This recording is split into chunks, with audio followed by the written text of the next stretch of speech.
Warning: the media that is about to play will contain graphic and foul language, but is intended to be entertaining, at least to some. The opinions shared here may not be shared by everyone, and may even be just for laughs. If you are easily offended, don't have a sense of humor, or have your head up your ass, love patting yourself on the back, or don't even attempt to be a good person, this isn't for you. Everyone else, please try to have fun. And as always, stay creative. Hey everybody, it is time for the Bryan SilverBax Show, and I am Bryan SilverBax, and with me today, as always, is the R2-D2 to my C3PO, JR Mounts. What's up, dude? What's up, dude? Or you can just call me not Silverback, so you can, I don't even have to have a name. Just like, I'm Bryan SilverBax, and this is not Silverback. This is Mr. Leadbacks over here. No, but today we're going to be talking about our current creative status. So this episode is brought to you by Capone Streams. Stick around.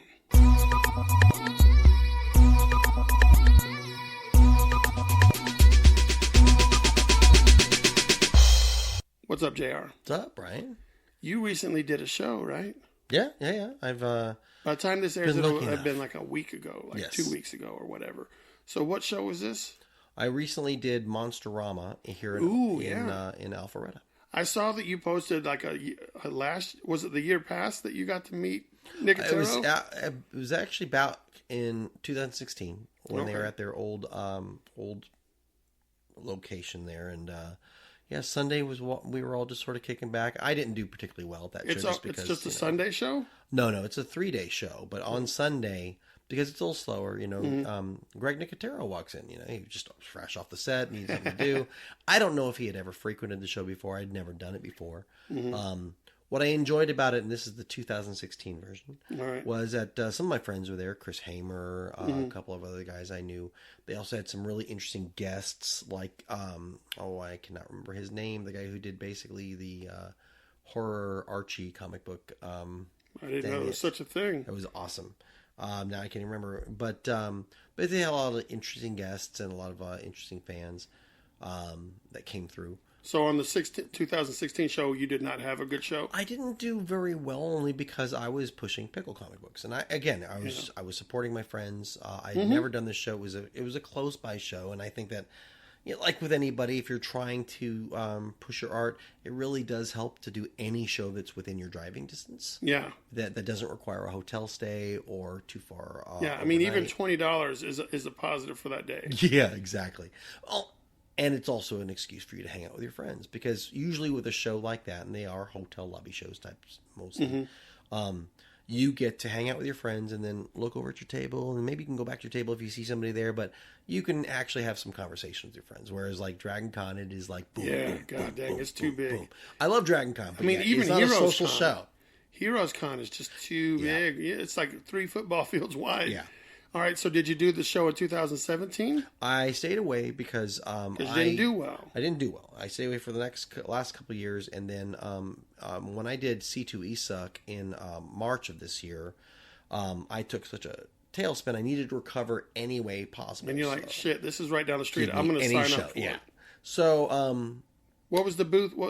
Can you tell us what the booth price was? Table cost. All right, so you were artist table. It was $150. $150. Yeah. All right, that's not bad for a 3-day show. But what I've found, and based on your experience and your knowledge, I have found out that horror shows don't do well for people at our that do what we do, like comic book stuff. You really got to have fan art. Yeah, typically horror shows, if you're not doing fan art, what ends up people really looking for is alcohol, tattoos, and autographs. All right? If you don't do any one of those 3, then it's really just sort of a crapshoot. If you've got autographed stuff, that's fine.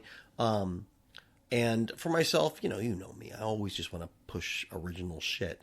Well, the advice did come from JR, the pickle guy, not JR, the artist. Right. And that's where I came down differently, thinking, all right, you know what? I'm rebranding myself. This year is an art year. I'm taking the books, I'm putting them to the side. You had 3 full walls of art pieces. You even had like 3 or 4 shits hanging from the table. Yeah. Like you had art everywhere. Art was everywhere. It's like art threw up. Now, I do expect to do a better display than that. But yeah, no, but I mean, it was intense. Like it was. I've got all this shit for you to look at. So how did it work? It worked out okay. Monstrama is not a big show. It's a very small local show, and most people walking around were the vendors. I bought some excellent hot sauce there. Not a lot of head count for the show. I didn't see 100 people. God dang, for a 3-day show? Yeah, but I will say this. I've gotten some interesting commission requests. You know, I do my shadow art stuff. Yeah. All right, so I have actually had. I don't know if I can talk about this, but you can let me know. I'm going to clap here. No. You do whatever you got. All right. If it's, you know, I won't do fan art. I don't do it. All right. Yeah. If somebody wants, I've tried to convince you in a way to do fan art. You could have the person in the foreground with the shadow of a superhero background. For me, I just, it's not interesting to me, and that's the only reason why I won't do it. Yeah. I'm not interested in fan art, and I tend to do my worst when I try to do something like that. Okay. Unless I'm driven to do it, you know, like, oh, I'm going to do an Audrey too, or whatever. This guy sees my people on a couch shadow art. It's the first one I did. You know, people are sitting on the couch and they're just sort of ignoring each other. It's a couple and they're just like, but their shadows are just bawling away in the back. They're just going at it sexually because that's what they really want to do. Yeah. And the piece is called "We Never Talk Anymore," because they if they just connected, that's what they would be doing. They'd be connecting all over. It's a metaphor for relationships. Yeah. And he saw this guy, and wanted to talk to me in the hall about doing a commission for himself. Have you posted this commission? I can't post this commission. Oh, wow. This has a penis on it? This has 5 penises. Oh, wow. Is it one being with 5 penises? Here's the thing. Is it 5 dudes? I won't ever post this, all right? Because I can't, visually. But I will say this. It is a Did you charge more because of the penis? No. Same commission rate? No, because the interesting thing is this person, and keep in mind, if someone asks you to do a commission, I'm flattered because they've trusted my art style with something they are going to cherish for themselves. Yeah. This is a very personal piece, and this is a piece about basically, being your true self, which is what a lot of the shadow pieces do. Oh, is this like a gay, like someone who's gay but not told everybody, or just fully embracing their non-conventional... The subject matter is about, you being one way in the so basically, without front. knowing it, like it could be you could have a drawing of a guy in a business suit going to work, and then the shadow could be someone in a dress, right? With it could be something like that. It's along those lines of like my couple on the couch. It's just a gay version. Okay, but this time with nudity. Yeah, and, sounds like plenty of it. 5 dicks, man. Yeah, it's interesting for me because it's like this guy. He's like, oh, I'm a nice guy at work, but then when I go home, I'm fucking bukkake. I got this big circle jerk going on, just fucking dicks everywhere. Bump. That's crazy. But the interesting thing is, I had just been talking to my buddy Chris Collins. I was saying, I think I want to try to see if I can do some sexy art, because I've got my little lady with the skeleton guy who's taking her skin off, and she's practically nude. And I thought, you had the one where they were doggy style. And the girl's going crazy. Well, that's the shadow part. Yeah. I had never done it in full color. And I thought, I want to try to do a sexy piece. Like, just something extremely sexy. So here's the thing. So when this comes around, I'm like, oh, I didn't really specify, did I? Yeah. So it'll be, I'm looking forward to it because it'll be a good challenge. You haven't done it yet? No, no, because I've been researching because... you don't know what a dick looks like? I've got to weed through too much to find mine. I look down, Brian, I think it's got to be better than that. Yeah, I got to watch porn and see what a real dick looks like. Yeah, I'm doing research, Brian. No. Because the thing is, like, when you're watching porn, what are you watching? It's like but I do notice how giant the dicks are. Like I feel so bad when I watch porn because I'm like, God damn, if ladies are wanting this, I don't have that. You're not watching the porn the ladies are watching. That's for sure. It's men vacuuming and Oh, okay. Putting the lid down. No. But so Monstrama.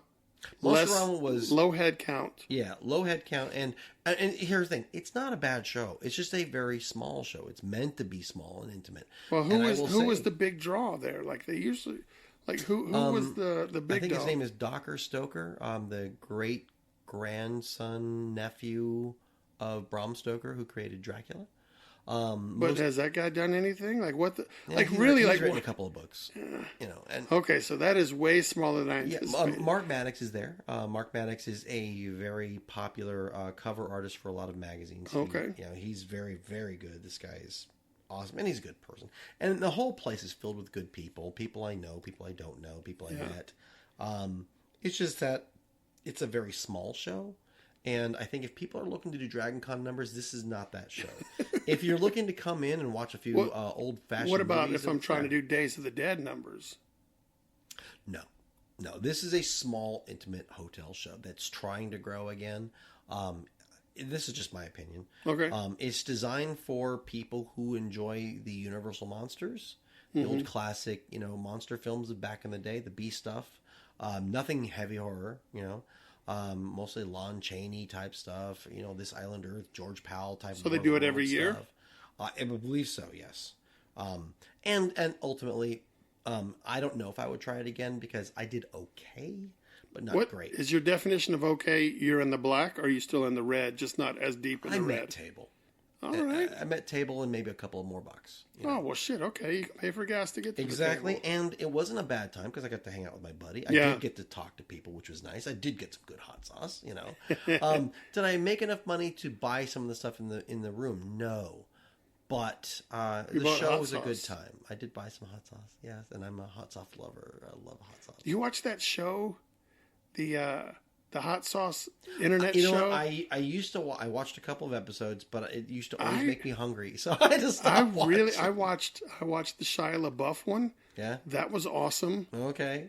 And I watched another. Oh, I watched the Stone Cold Steve Austin one. And I think that they just posted an Ashton Kutcher one. But I really, really dig the production, the questions like that. The whole interaction feels really cool. I haven't seen past the second episode, but... Well, I don't know, but I like Shia LaBeouf as an actor. Yeah, he's fine. I know that I've heard he's batshit crazy in real life, but watching this, like, the conversation, like, he seems like a solid dude. Like, I would fucking hang out with that guy. And I don't know that I've ever seen him, like, interact like that. Like, I've never seen that side of Shia LaBeouf, because... all you hear is the TMZ stories. I fucking hate that. I don't keep up with the TMZ shit. So let's just. Because that's always sometimes at the moment in time they cold cock a lot of these guys, Yeah, and I never really truly feel that I get to know a celebrity any better by watching them on the Late Show or on Ellen, because they're usually there pushing shit. Right. And I don't want to hear. So when I watch this interaction here. When they were eating the hot wings, like you're getting to see that's really Steve Austin, talking and interacting and Shia LaBeouf, and it was really good. I like that. Well, it's kind of like what you're doing with the podcast here. I want to figure. I want that. I think that would be awesome to just have an awesome sit down. Let's talk about shit. Like just the same conversation we're having now. But with a celebrity that people would like to get to know a little bit more. Mm-hmm. I think that would be fun. But we don't, at this level, celebrities don't, fuck you. What do you want? Yeah. But I also see it as maybe the same, but the exact opposite. Whereas what I think would be interesting is if we can make this into like, making Bryan SilverBax a celebrity as people get to know him and like him. So it's the opposite. Make him a celebrity because of, the interesting topic. So we'll see. I fully back that 100%. So creatively, what else you got going on, buddy?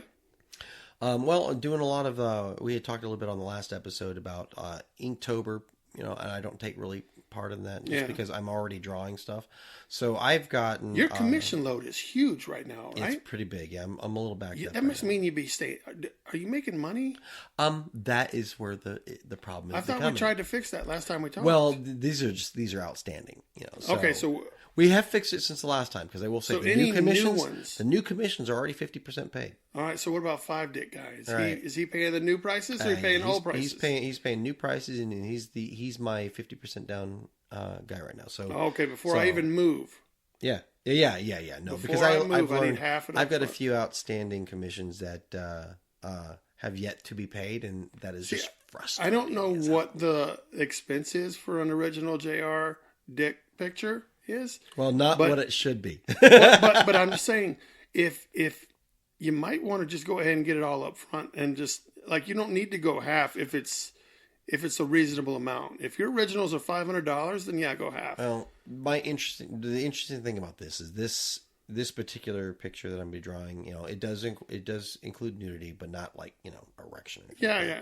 But they're all limp dicks. It's all about the shape. No, you'll see. No, I guess you won't see. I'll come over and see it. No, the interesting thing is to challenge artistically, and I always love an artistic challenge. I know, and because of the nature of this, that's why I charged less and only did 50%. Yeah, but how many times are you going to come up with an excuse to charge less? Because JR is such a nice person that he's going to come up with an excuse every time. We'll see. I've known him for 5 years, and so I gave him will a give discount. this, and you can take this one to the bank. If I can pull this one off, literally. If I can successfully draw this thing to this man's pleasure, then yes, my fee will go up.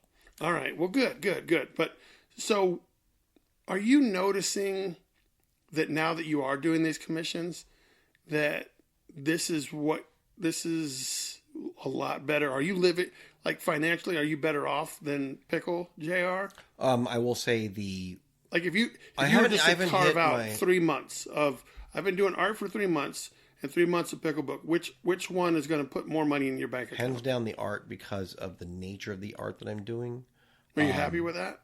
I am very happy with it. I'm a little disappointed in the pickle side of me is disappointed in that. You're mad that the pickle didn't land? I had plans, dude. I had plans for that. You thought you were going to be the next Bob Burden? No.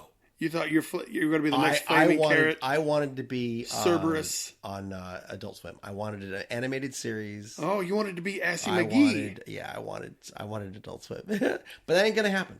Now that said, I am fine with paying my light bill with art, and what I love about the art is that, as you've known for a while now, it's one piece. So the challenge for me as a storyteller is to draw as much as I can in one piece and create a story out of one piece of art, one panel. Yeah, my shit doesn't mean as much as yours. Well, I'm not trying to tell a story. I'm just trying to make it look badass. Yeah, that's what I'm saying, though. But you got to make sure this piece of art you're doing, it's one badass piece. You're basically doing covers, you know? So the challenge of that is, if you finish that badass print, that print will take you, it'll give you some mileage for a while. No, the only print that has gotten me, like, paid for itself and then some, like plenty of miles, was the Harley booby grab. Of course, Deadpool. I cannot. Harley Deadpool. I made a lot of money from that one drawing. Yeah, you did. And I look back at it and I'm like, it wasn't even that good. You have progressed as an artist, for sure. Yeah, but like come on, it was a good idea. It is weak. But Shit's weak, son. But that's the thing about creativity. You can't judge your own work. Because artists always undervalue. Let me ask you this. You're an artist. Do you look at stuff that you've done in the past? Like, let's say I did a commission piece for somebody 3 years ago, right? Okay. Yeah. And I know that it's wonky. And I knew when I delivered it, it didn't quite look right. You know, so you felt a little bad. But was that the best you could do at the time? Oh, well, yeah. I didn't phone it in. Okay. It was probably, let's pretend it was a subject matter I just wasn't good at. Okay. But they liked me and they liked my art, but it just didn't fit what they were truly asking for. So I know that they got a subpar piece. Were they happy with it? Yes. Okay. Well, as far as I know. But, so now fast forward, 3 or 4 years, and I'm like, I almost want that piece not to exist anymore. Right. But it has to, Brian, because the greatest thing about that is you're better than that now. But then now I also, you know what else I fight in my head is, did I cheat that person out of money? Had they just waited, no, they could have got so much more. They could have got so much a better piece. Oh, but I guess we're always growing, so that's always going to be the case. I say you already answered 2 questions. Did you try your best? Yes. And did you phone it in? No. No. So the thing is, they got the best of what you could do at that time. But look, I kind of feel bad, man. Because for the same you price, feel bad, but I guess they don't. Plus, they also got early Bryan SilverBax. Because that's the progression of an artist. They want to pay Bryan SilverBax now. They got a Bryan SilverBax price for back then. I know. Inside, I beat myself up over it. I'm just like. And I want everyone that owns something that I've done to have something that is fucking awesome. Okay, all right. And I would venture to say anybody paying for your work isn't paying it out of pity. They're paying it because they want to. Yeah, but I think. Oh man, I don't know. Sometimes it feels like I'm not performing. I don't feel like I've done a good job, but that's the best. I didn't know how to do it better. But I know that that's not a good job. I understand that, but I also think that the path of an artist anytime is to constantly get better. And just because you're better now doesn't undermine your attempt back in the day. It just means that you hate looking at it. Well, I don't even look at it. I just know it exists. Yeah. And I'm wondering. I do not read my own pickle book. Is that person ever going to ask me for another piece again? Because they're like, look at this shit. Look at his Facebook. Look at all this great artwork. And look what I have on the wall. This turd here. Yeah. And are they ever going to ask me for another piece of art? Or are they going to expect a discount and say, Bryan, remember that last time you shit on a piece of paper and gave it to me? And that I paid for? Yeah. Do I get a free one now? Because this is... Do I get a discount? Do I get the JR discount? No. All right. I will tell you this. Since I started doing my watercolor work and the shadow art, the actual art, all right, I've gotten more people saying, man, we read your pickle book, but we didn't know you could do this. This is actually art, Yeah. So the funny thing is, so clearly the pickle book wasn't selling for a reason. And then now what we still don't know is, do they not like JR the artist or do they not like JR the writer? What didn't work in the pickle book? Since you were pulling both roles. I think it was the fact that, for myself, my pickle art is what it is. I mean, it's designed to be that way because it's designed. It's just that the pickle book is an investment. It's 100 pages plus, Brian. And one piece of artwork, people can hang that piece and enjoy for one thing. The ironic part about it is you can either get 100 pages plus for $15 or one piece of art for $20, Yeah, it's weird. It's odd. I've often thought about that. It's a notion of value. I sit at my table and I know that I have comic books for sale, and I have some comic books that I sell for $5. Sure. But I'm selling a print for $10, which is just one piece. Right. Whereas the comic book has pages and stories and all this shit in there, and you're paying double.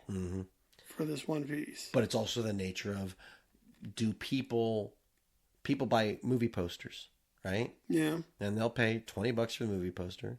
They'll go down to Walmart and pay $8 for the movie, but they can't watch the movie all the time. They might watch it once a year if it's a season. Okay, that makes sense. So they look at the picture all the time. I'll go with that. It's a different thing. It's like soap and cereal. You can eat one, but you use them both every day.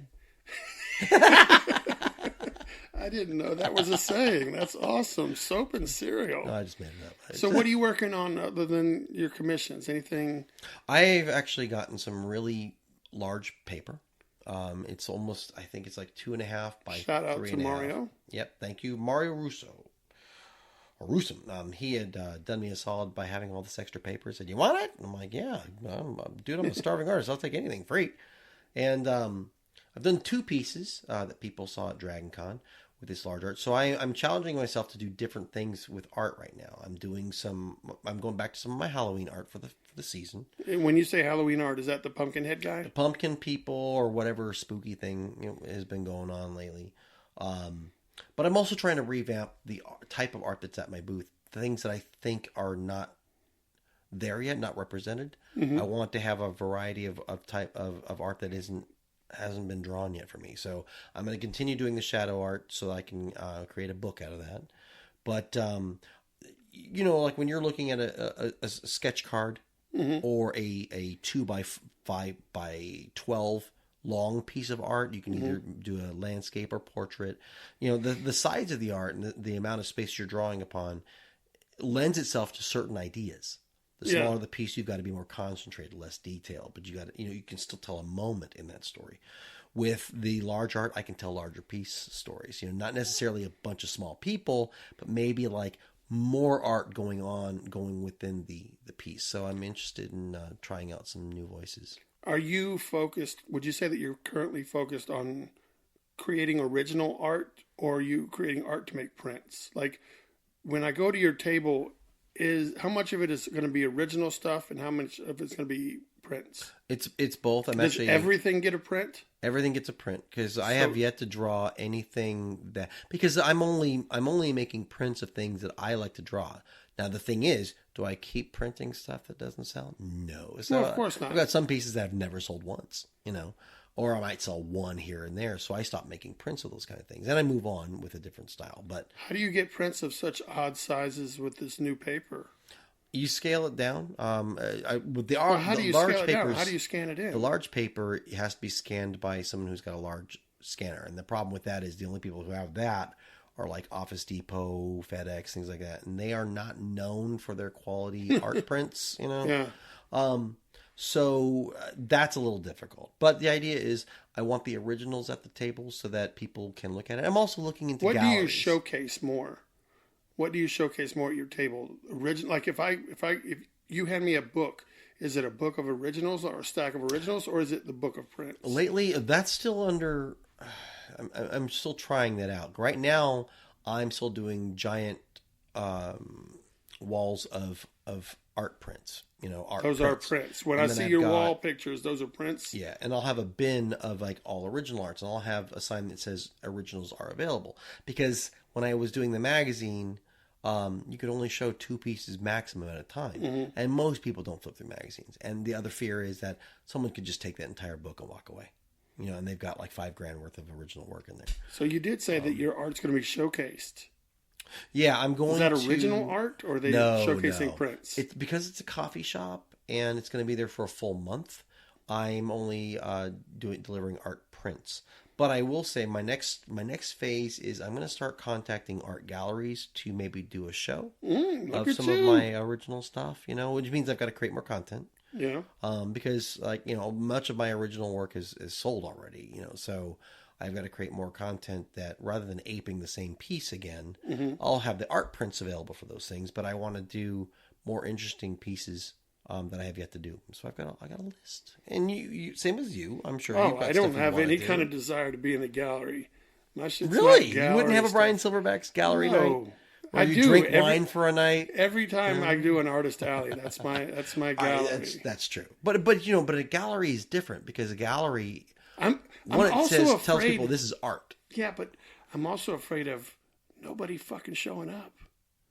Like, well, what if I do this and nobody gives a flying fuck about me being there? How does that hurt what is that going to do to my psyche? Well, let me tell you this way. All right, last year I did the Rhode Island Comic Con, one of the biggest cons in that area. Okay. I sold to 2 people.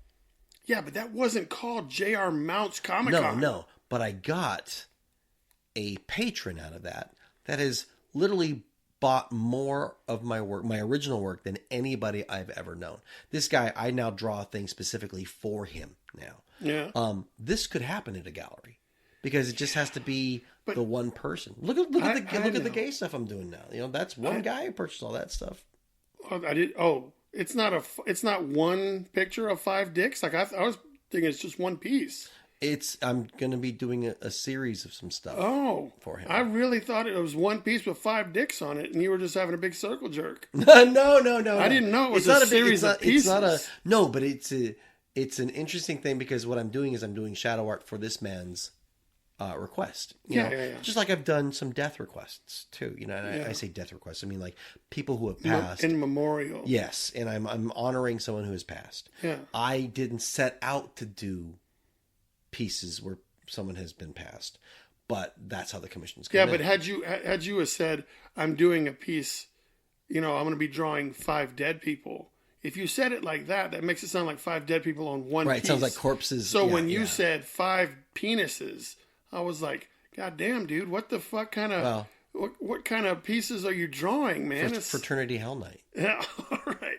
But okay, so 5 separate pieces with penises, or maybe 2.5 pieces. It depends. The commission is up for grabs. I'll draw what people tell me to draw. I do have lines. There's some things they will not draw. Yeah. But if it falls along the sensibility of what I can draw, that sounds fine. I okay appreciate that. I'm all for that. That doesn't like someone's like draw Deadpool drilling Harley Quinn in the ass. Grabbing her nipples and her fucking dicks coming out of her throat. I wouldn't do it. I've been asked to do that. Really? I was like, I'm not your guy. Yeah. And I know that there are some people out there. I don't want to put my name on that shit. But I will say this, and in all seriousness, something that is sexy to me, I wouldn't mind just testing out and see if I can draw it. Can I draw it? I can't show it to anybody, but can I draw a piece that is sensual that shows nudity? At one point, I was going to make up another alter ego. Just to do like fucking dick and titty and nakedness. Well, I will tell you this. Webcomic artist Jeannie Breeding has done a series. This is the last time I was actually a fan at Dragon Con before having a table. Jeannie Breeding does the Devil's Panties. Right? It's a kind of like a blog website, webcomic. What she does to supplement that is she draws porn for ladies. It's hentai type shit. But that's what she draws. She's not a freak. She's no. But I couldn't artist. I didn't want to put the Bryan SilverBax name on it. Right. She does because she's part of a group, I know because I want her to be in the comic books. So I don't want to be like, oh, I got this original Bryan SilverBax. Right. And you Google Bryan SilverBax and then all this fucking nastiness comes up that I don't mind drawing it, but I don't want to be associated with that because I have other aspirations. The interesting thing, this guy did show me. He didn't show you the actual dicks to draw, did he? No. God, no. No. That's where I can't betray my own sexuality either because I'm not homosexual. So, but I'll use body types for reference points. I know what a good dick looks like. I can envy that. My friend is a good looking dick. But I will say, I wouldn't mind testing myself to see if I could draw something that I do find sexy myself. And see if I can draw it the right way. Because I would like to draw some beauty art, some nice Vogue-y type stuff. And then, because then if I could draw the female form in a good way, then it lends myself to be able to draw other types of work successfully. It's just that my female beauty is hit or miss right now. Oh, mine's all miss. All miss? No, it's not. Miss. I've seen some of your work, dude. Yeah, come on, it's all miss, dude. All miss. It's all miss. I think Bryan SilverBax fans would disagree. Let's see. I found a new on your Roku. It might be on your Roku, but I found it on my Fire Stick. It's called Tubi TV. Yeah, TUBI. Yeah, have you looked on that? I have not, but I noticed a few things are saying they're on there. I watched a couple of really good comic book documentaries. Like what? They had a comic book documentary about the 24-hour comic. Ooh. About people that participate in that, why they participate in that, and stuff like that, and what it's all about. And then I saw another one called Comics with an X at the end, and it was about a Canadian art show and how the Canadians come out and support their own. But there's like it's a lot of good documentary. Like I'm looking forward. I'm a documentary nut. So. Well, it's also got regular movies and television shows on there too. Right. I mean, some more low-level, B-level stuff.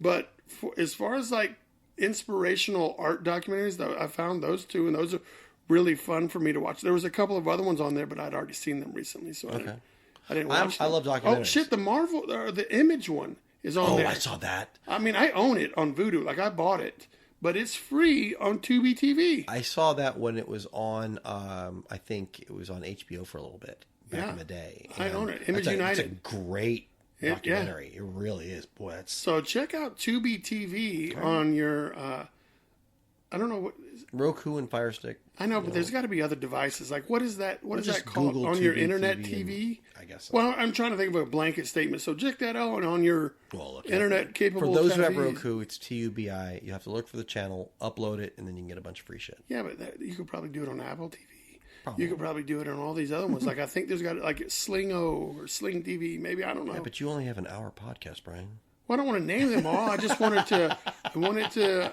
think of a blanket statement that can say, be sure to check them out on your streaming. Oh, yeah. Fucking streaming device. There's the word. Your streaming device. Your television streaming device. No one can see the light bulb that just went on above Brian's head right now. Yeah. Ding. All right. So, yeah. Guess what I got to do? Talk to me. I finished writing my script for Loggerhead. Sweet. Okay. All right. Now, that was something that you were very worried about me, for a long like, time. It's very, very, very fucking exciting. It's exciting now, but you were nervous. Well, I'm still. The whole process has me nervous, but it's exciting. The writing part was exciting. Like, I think that I told a really solid story, and I think it's not too cliche. It's not boy meets girl, girl gets kidnapped, go save her. So people can't see the story coming from a mile away. Yeah, but I mean, it does have to take place in 22 pages. Like, I have to complete a full emotional ride. And let's back up here a second for those who don't know. Why were you even creating this? Well, because I want to. It's an original character. No, yeah. So I've been doing covers for Scout and a couple of other people, Scout Comics, and I wanted to have. I've always wanted to have my own comic book property. That's right. Of Year Zero, and I've started and failed, or not failed. It can't be a failure until you complete it. I'd say start and stopped. I've started and moved on. Like, I wrote a script for Baku, and I got like 3 pages in, and then I quit. And then I started writing one, and I wrote 22 pages for Geoffrey and I to do, and then he quit doing the art. So that one went away. So why did you quit the first Baku? Because I started drawing it while I was writing. Like, I would write 2 pages and then draw 2 pages. And then write 2 pages. And I wasn't satisfied with how it was coming along, the art-wise. And I didn't actually know where the story was going to end. Like, I didn't know the end. I just knew how I wanted it to start. Okay. And so I found myself constantly going, well, what am I going to do? Like, I told the beginning, and then I just didn't know I didn't have a plan. So the first one stopped because you kind of lost yourself. And I didn't think that I could draw the stuff that I wanted to. I overthought.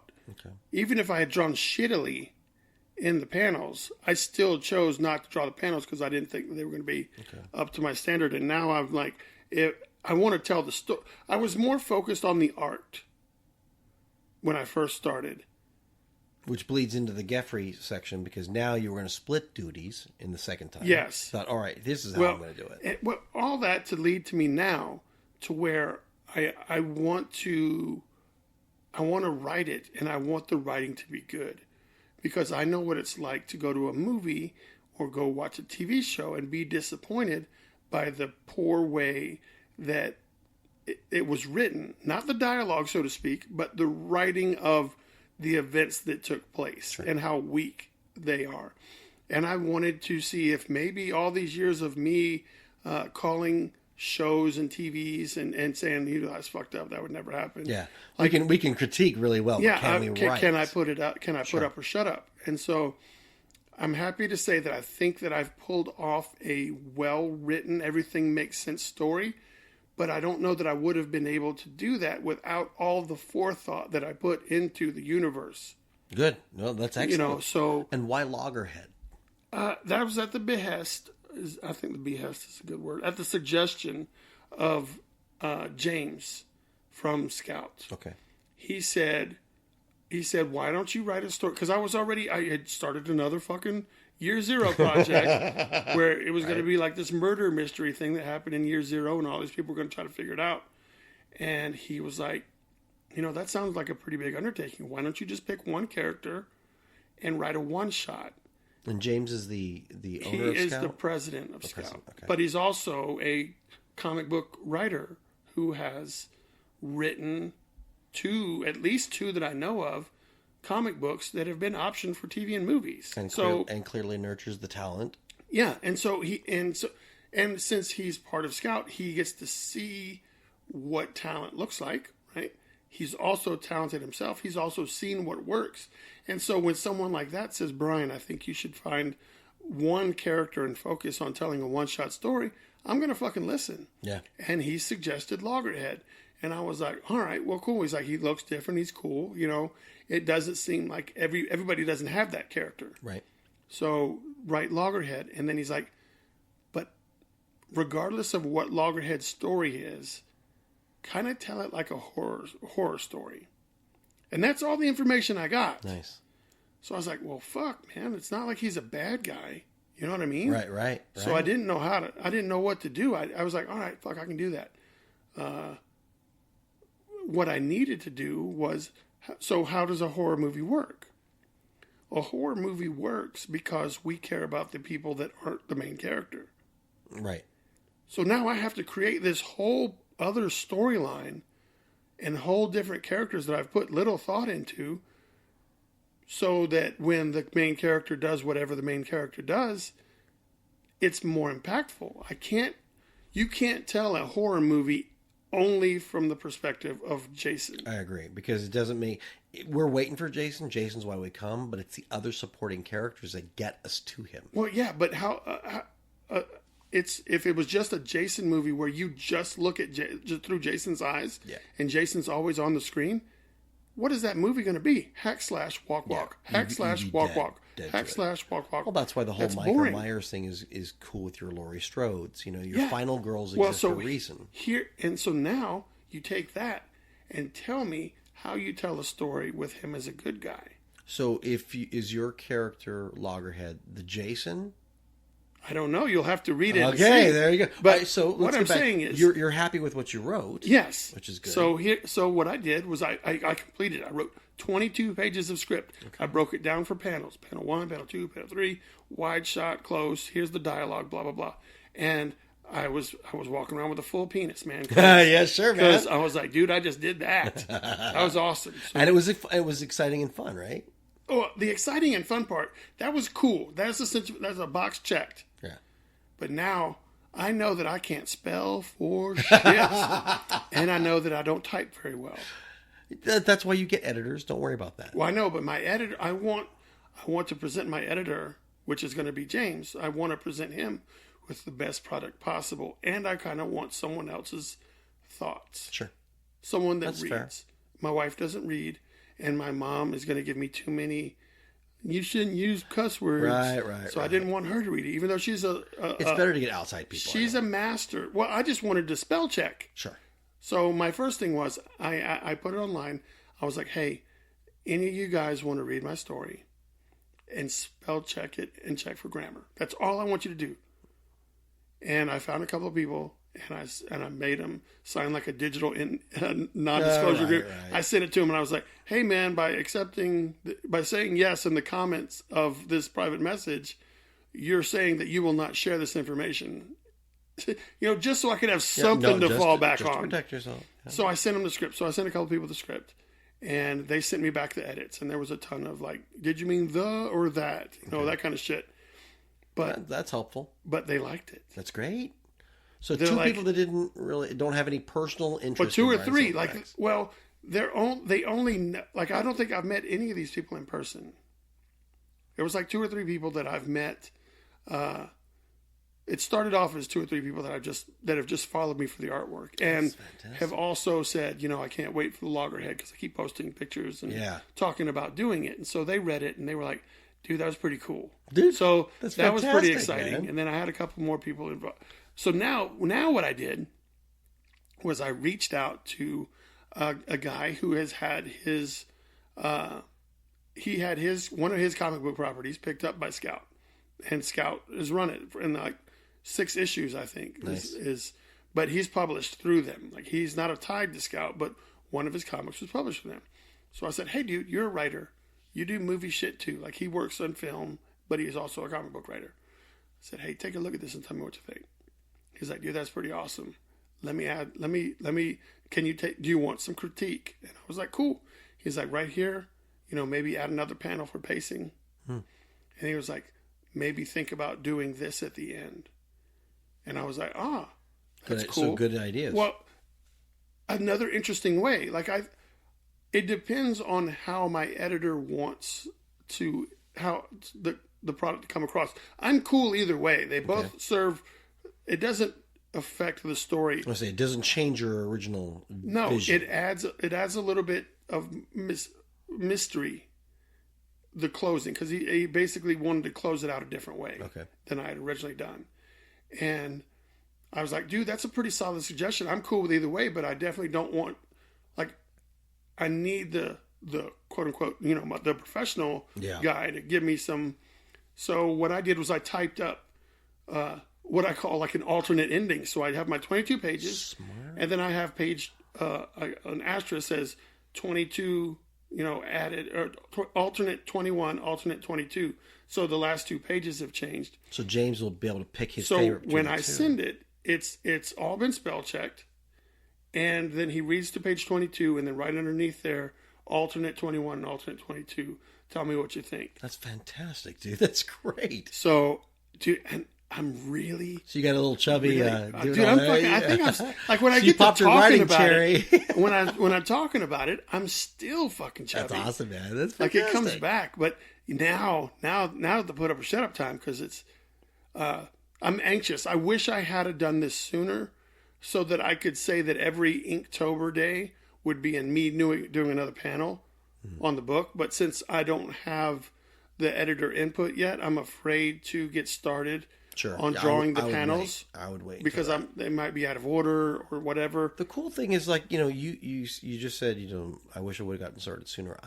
I think the reason why you stopped and started the last couple of times is because you weren't there yet. This gave you the okay to get it done, check that box, and now look what you can do from here on out. And part of it is the encouragement of someone who knows better. Absolutely.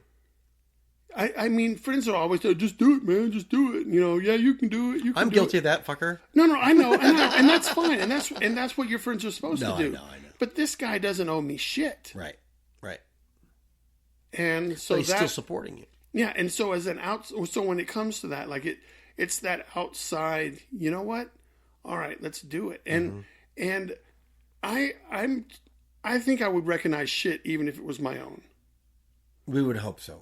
So when I wrote this, there's no shit. It's not. Good man. I'm really excited, dude. And what I think is going to suck is that not enough people are going to see this. Not yet. Look, you're doing the work and you're doing it. It's true. Okay. Yeah. So the good thing is you're still doing some of your best work, whether or not the world sees it or not. Look, it's done. You can pull this book out anytime. Someone 5 years from now says, "Hey, you ever do any writing? I noticed you got 14 books that you written and drawn."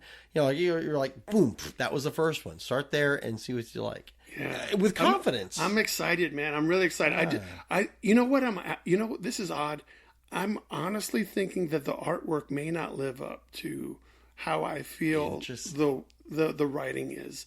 I think the writing would almost be better served drawn by somebody else, but I can't afford that. Yeah, you can't. Well, and plus, I think it would be a more interesting challenge to see.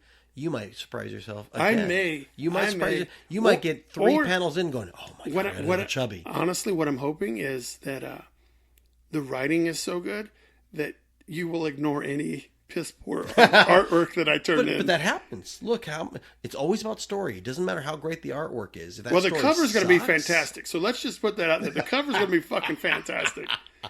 But the interior pages may be garbanzo. You know what? I'd take story over art if I had to. I do want them to both fall into the acceptable range, though. I don't want either one to be complete shit. I've seen some of your sketches, man. No, I think you'll be just fine. Just take your time on the art. Well, yeah. So I'm good at drawing turtle, fucking creature things. But now, I've got an idea that I'm gonna do another one shot because these guys. The writer that I told you I talked with, that encouraged me to do an alternate ending, and James have suggested, just write one shots that take place in this world. It's not a bad idea. So rather I'm going than to do burden that. yourself with a huge epic. Yeah. So I did all the work and forethought I did into Year Zero when I did the Year Zero handbook. Mm-hmm. It's still canon, so to speak. Yeah, it's valid. So this loggerhead takes place in that world, and I've already. Oh yeah, I forgot to tell you one of the compliments that I got from the writer Andrew was, man, that was great world building. Like he's like you could tell that you put a lot of thought in that. He's like, usually I just phone it in because I just want to tell the story. Sure. But it sounds like you put together. And I said, he had no idea you'd done the handbook. I created this world on purpose to make it feel that it wasn't just a plug and play. So I think it's a beautiful thing because this world has been developing in your head for 3 years? Yeah, and now I just have to tell tales in it. Now, what he did suggest is, so I sent him the handbook to look at while we were having our conversation, and he's like, no one's picking up superhero books because they don't want to compete with Marvel and DC. Okay. And most of the characters I wrote for the handbook were superhero type. The little archetype stuff. Archetypes, yeah, that's the thing. Mm. And he's like, dude, they're not going to pick up. So I have to figure out how to have this world still exist and what different ways to tell a story. Like Loggerhead really doesn't involve any superhero-y shit. And that's why it's working. True. And that's probably why he suggested to do a horror, because it's not really superhero, right? Sure. So now what I've got, though, is I need to cash in, that sounds devious. I want to try my hand at a female story, right? Nice. Okay. So I already have the character Vegas, who's on my poster for the cons. Right. And I'm ready to start writing her one-shot story. Okay, dude. And I've for the past week I've been mulling over what story can I tell, and I'm drawing on inspiration of movies that I enjoyed that had a female character that could either be the lead or was the lead. Like I liked The Fifth Element. Sure. I liked Long Kiss Goodnight. Oh, it's a fantastic film. And so I'm trying to think of a movie. I say movie. I'm trying to think of a story where I can use those influences. But that's what I'm going to do. So I'm in the process now of mentally coming up with a checklist of why is she here? How did she get here? How does it end? Mm-hmm. Now let's tell the story. Because the most important part is whether male or female, you just have to write a good story. Give her an interesting reason to go from point A to point B. I think part of it is I don't want to waste time. There's not going to be a wasting time thing with my one-shots. Mm-hmm. I don't have time to tell you the origin story. You only have 22 to 25 pages. That's boring shit. Yeah, sure. So much like in the Loggerhead story, it jumps right into two characters that are doing things and then immediately confronted with a full-grown Loggerhead. And then that's it. Sure. So, no, I grew up bad and I Right. So I've already thought that the beginning of this Vegas story is her and another person on the run because they just escaped from somewhere. Nice. And then so that's your opening? That's my opening. Fantastic. That's the first. And so there's not going to be the plane crash lands and then she gets picked up and then she gets captured and then she gets tortured. I can tell all that stuff and just fast forward to the last 30 seconds last 30 minutes of the movie. Mm-hmm. So my job when I'm writing these one-shots is to fast forward to the last 30 minutes of the movie, but be able to tell you what happened in the first hour of the movie. Sure. No, I think that's in great. Movie speak, yeah. in movie talk, is I'm giving you the last 30 full minutes, but I have to kind of summarize in the first hour what we missed. I think a lot of mistakes that a lot of indie creators do is unfortunately they use like their episode 0 or their episode 1 to tell an origin story, and that was fine back in the 60s when we stuck around for 100 issues or so. But these days we didn't have all these other sources of entertainment. Right. People will stop reading you at issue 1 if they're not entertained, if they're not impressed. Yeah. And so I think that's smart, moving to your last 30 minutes to tell your one shot. That's a good pacing. Yeah, I think that's good. And then my ultimate game plan is to have 4 separate stories. I have Vegas, Loggerhead, and then just 2 other stories, and then boom, trade paperback Tales from Year Zero. Yep. To get people started. And here's everything's going to be a one shot. Yeah. Like everything's just going to be so. I got a name. I got a name for the. I thought of this in the shower yesterday, while I was touching myself and my 5 penises. No, and it got you wet. I was already wet. I was already moist. So I got the title because it's Loggerhead, right? Right. But if it's a one shot, I need to have the John Wick Parabellum. Right. I need to have that. You ready? Bloody Bayou. Oh, nice. Loggerhead, Bloody Bayou. Okay, that rings really well. Rock on. That's dude. When I finally hit, that takes place in New York, right? In the Bloody Bayou. It could be the fucking Bayou. It takes place in the fucking Bayou. I think you'll sell less copies.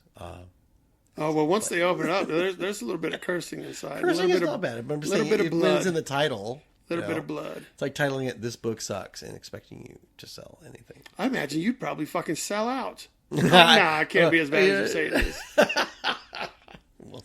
We'll see. But that's what I got going I'm excited, on. man. That's awesome. I'm pretty happy about this. Knowing full well when you started this whole idea, like, hey, JR, I'm thinking about creating my own character. I was like, yeah, do it, just do it, do it, Shia LaBeouf, get your own pickle book. Exactly. I'm like, oh, I'm doing it. Why don't you do it? And now you're getting out of the book game. Yeah, exactly. And I'm trying to get out of the as the world the turns. art. That's crazy. One door opens, another door shuts. All right, so I'll be at Memphis coming up soon. Okay. Hope you do I'll be trying to. Dude, I can't wait to actually have a physical copy of this book. By the way. Hell yeah, yeah, dude. I've already, like a baby being born. I've already planned out the Kickstarter in my head. Like, what am I going to be able to give away? Who am I going to get to do an alternate That's good, cover? because you need to know that stuff so that you're not bamboozled. And I just saw somebody post on Facebook. What was it yesterday? Complaining that he was part of a team that was doing a book. I don't know any names or whatever, but it was just some guy bitching about whoever's running the book is dragging their feet. And even so, the long and short of it is, someone did a Kickstarter. Mm-hmm. Let's just say they raised $5,000 for the book. God, okay, great. And then now he is not paying the artist, and the writer doesn't know what to do because the writer tried to get people to get the book, of course, and whatever. So, but the main guy in charge isn't putting up his end. So, the reason I bring this up is the people that donated may just be getting fucked. Was it a Kickstarter or was it an Indiegogo thing where the money's just gone? I don't know. I didn't pay attention. The artist but what does I'm saying have is, a responsibility. What I'm saying is, the people that contributed to the Kickstarter are now being fucked around. They should have had whatever the product was 3 months ago, according to what the guy was saying. Sure. And they're not even halfway done creating the product. But they are going to create. Who knows? He said they can't get him on the phone. Oh, that's bad. That's a bad sign.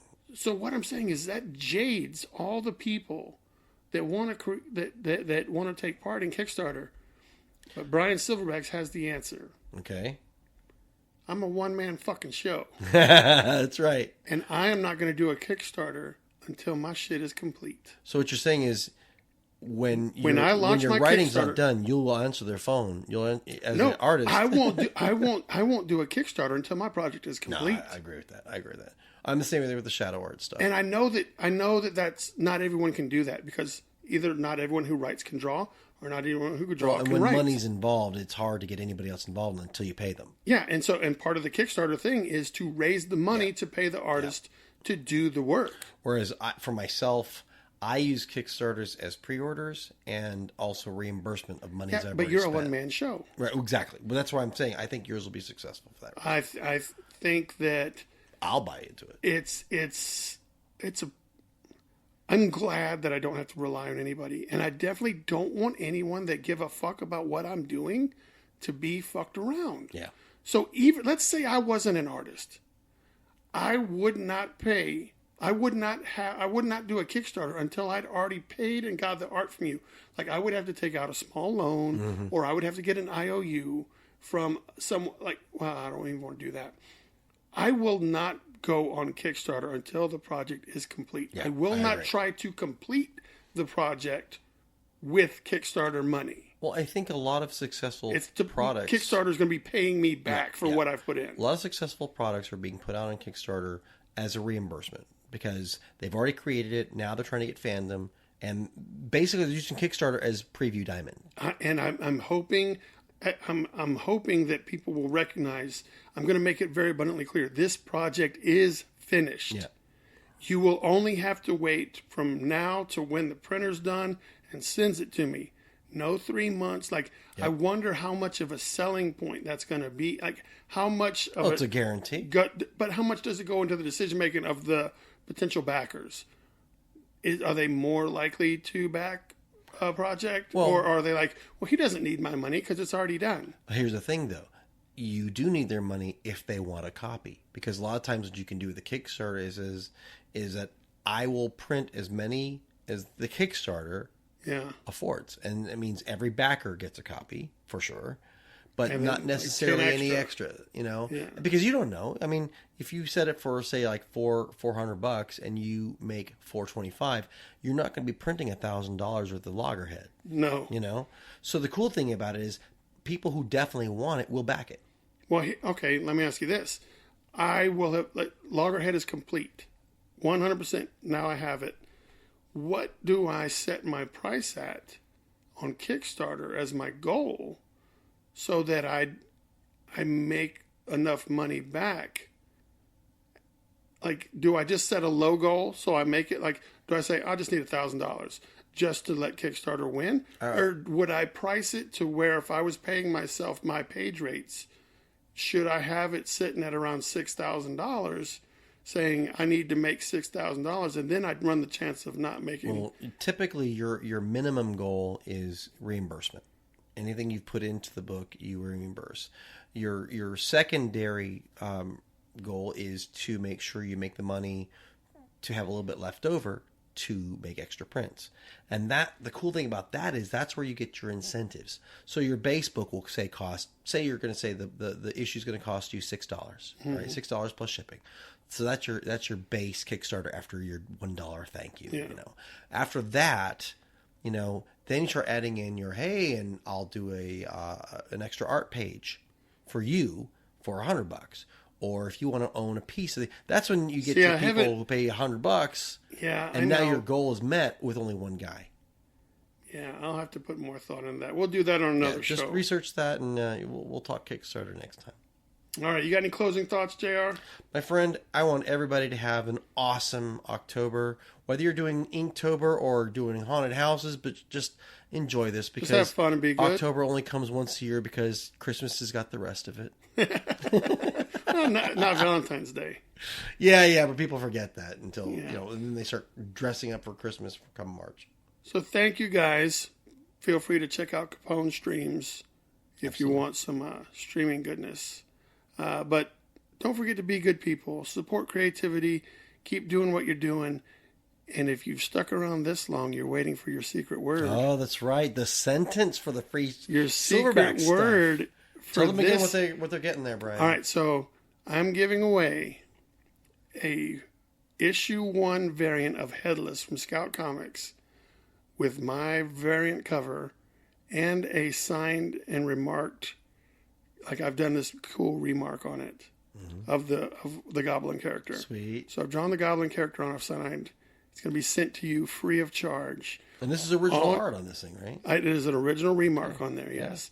Yeah. And all you have to do is put together the sentence that out of the words that I'm dropping on several podcasts and several other places like the Facebook page. Today's word is going to be and. A-N-D? A-N-D. That's a bullshit word. But it's in order to make the sentence link work. Word. Boy, it's in order to make the sentence work, it has to like be something awesome, like an awesome word, but no, the. Well, I'm going to get to the awesome ones, but I have to do them out of order. Okay, so where else can they find these words, Bryan? I will be putting them on the Bryan SilverBax Show Facebook page for the podcast. I will be putting them on my personal Facebook page, and I will be putting them on not all of them, pieces of this sentence. Say, this is a puzzle, so pieces of this sentence, and each podcast episode has a word. I will come up with a key. I will put the key everywhere.